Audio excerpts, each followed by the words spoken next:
بسم الله الرحمن الرحيم. السلام عليكم ورحمة الله وبركاته. ازيكم يا حبايبي؟ عاملين ايه؟ ازيكم؟ كل سنة وانتم طيبين.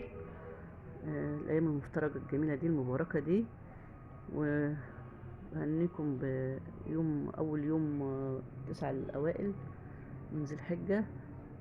يا رب اقدركم على الصيام وتقبل منكم ان شاء الله، منا ومنكم ان شاء الله. كل سنة وانتم طيبين.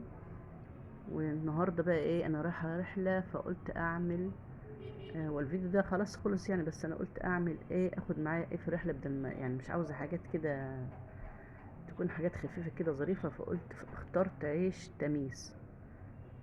فقلت ايه، نعمل عيش التميز ده او عيش التميز، آه يعني بالمكونات والحاجات بتاعتنا احنا بقى المصريه بقى. هو طبعا انا اكلته في السعوديه، ما اكلتوش بالطريقه دي خالص، بس اجتهاد بقى. بس عجبني لما اكلته في السعوديه، عجبني قوي، وخصوصا انه كان مملح شويه كده، وانا بحب المملح كده، كان حلو قوي. فقلنا نعمله، كل واحد بقى له طريقته الشكل كده. جبت كيلو دقيق وتلات معالق سمنه على زبده. يعني انا دايما اعمل حاجتي بسمنه على الزبده، يعني بحب اعمل حاجتي بالزبده على السمنه. وحطيت ذره ملح كده ومعلقه ملح صغيره، انا بحبه هو بيبقى مملح حلو قوي. انا اكلته مملح حلو قوي، العيش الافغاني ده او الباكستاني، انا مش عارفه هو ايه. انا وقفت واشترينا وكلناه وكان جميل وعجبني. وحطيت وقلبته بقى السمنه على الزبده في الدقيق، كيلو دقيق.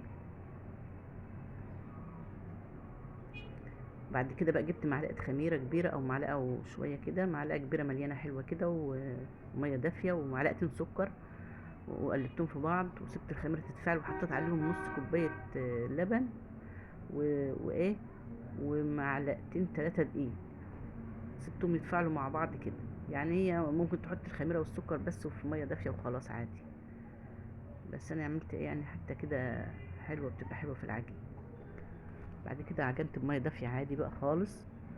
هظبط بقى العجينه اهي. هتظبط العجينه، نخليها ناعمه زي الحرير اهي. خلاص العجينه كده تمام اهي، كيلو دقيق اهو. اهو شايفين العجينه جميله جدا كده. بقى هنبدا نسيبها تخمر. خمرت خلاص اهي. يعني انا بحاول اسرع الفيديو لان هو ايه، فيديو حلو ويستاهل بس وواضح يعني.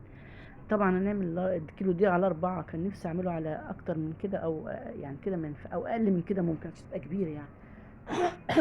هو يبقى كبير شويه، بس احنا عملناه على 4. ما ينفعش على اكتر من كده، ما ينفعش اكتر من كده، وما ينفعش اقل من كده، لان العيش اللي هناك كبير كده ومفروض وجميل حلو قوي.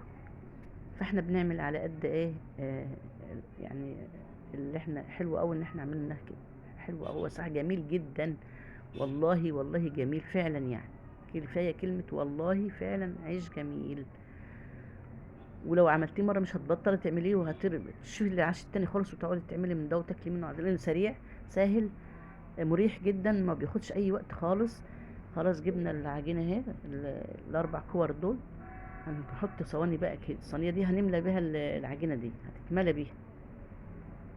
بس انا عشان بس اختصر لكم. بعد كده بقى هنغزه بايدك كده، تعملي بصمه فيه كده بصوابعك كده، بصوابعك كده كده خالص، تدي منظر العيش التميس اللي احنا اللي في السعوديه يعني، او بقى اي بلد في دول الخليج بقى، بس هو انا اكلته في السعوديه اهو بالطريقه الجميله دي. وبعدين هنجيب لبن بالفرشه كده ونحط على وشه، ما تخليش ابدا من اللبن، ما تقلقيش، بيدي طعمه وشكل حلو قوي. وبعدين نرش حبه البركه والسمسم، لو مش عاوزه ترش ما ترشيش. انا كده، انا عن نفسي كلته من غير حبه البركه وسمسم، بس احنا بنرش هنا عشان يدي منظر للعيش كده وجميل. ندخله الفرن على درجه حراره 180 190، عاليه عاليه يعني. ممكن تحمري وشه يعني لما ارضيه ارضيه العيش تحمر، تحمري وشه في الشوايه، ويبقى في منتهى الجمال. وكده كده بيبقى الرقيه دي والجمال ده. شايفين طلع ازاي جميل كده؟ شايفين اهو، اهو، وقلبه مفتح وزي الفل، جميل جدا وطعمه حلو قوي، وما تشبعيش منه، دايما تحب تعمليه. لو عجبكم الفيديو اهو، يعني تقطعي منه كده، يعني ممكن تقطعيه بالسكينه 4/4، لكن هو كده تعمليه سندوتشات كمان. وخدته معايا، وكان كل الباص كل منه عجبهم وجميل جدا اهو. ممكن تقطعيه 4/4، يبقى في منتهى الجمال وحلو قوي.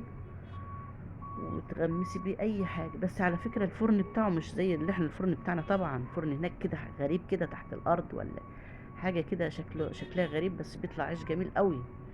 احنا بقى بنجتهد وعملناه برضو عيش مصر تميز جميل او حلو او جميل اهو. شايفين؟ حطوا لايك واشتراك للقناه لو سمحتوا، للفيديو شجعوا الفيديو ده اهو. اهو حلو قوي، بتاكل حافي، بتاكل